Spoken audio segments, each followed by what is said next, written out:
চট্টগ্রামের রেয়াজউদ্দিন বাজারে অভিযান চালিয়েছে ভোক্তা অধিকার সংরক্ষণ অধিদপ্তরের কর্মকর্তারা, সাথে ছিলেন স্কাউট দলের সদস্য ও শিক্ষার্থীরা। এ সময় ক্রয় বিক্রয় রসিদের তথ্যের গরমিল দেখতে পায় ভোক্তা অধিকারের কর্মকর্তারা।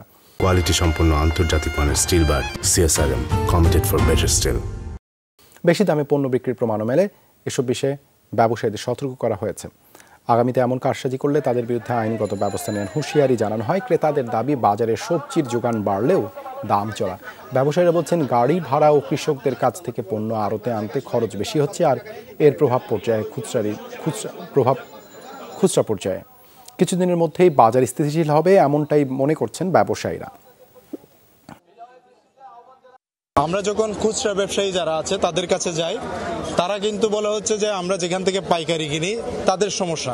পাইকার ব্যবসায়ী যারা বা গোদামজাত করে যারা, তাদের কাছে যখন এসে আমরা তাদের কাছে তদারকি করি, তারা ফুটবলটা আবার ছুড়ে দেয় খুচরা বাজারীদের উপর। আমরা এখানে যৌথভাবে এসে আমরা আসলে বাজারের সার্বিক চিত্রটা দেখার চেষ্টা করছি যে পণ্য কি সরবরাহ স্বাভাবিক রয়েছে কিনা বা মূল্য কি পরিস্থিতিতে রয়েছে।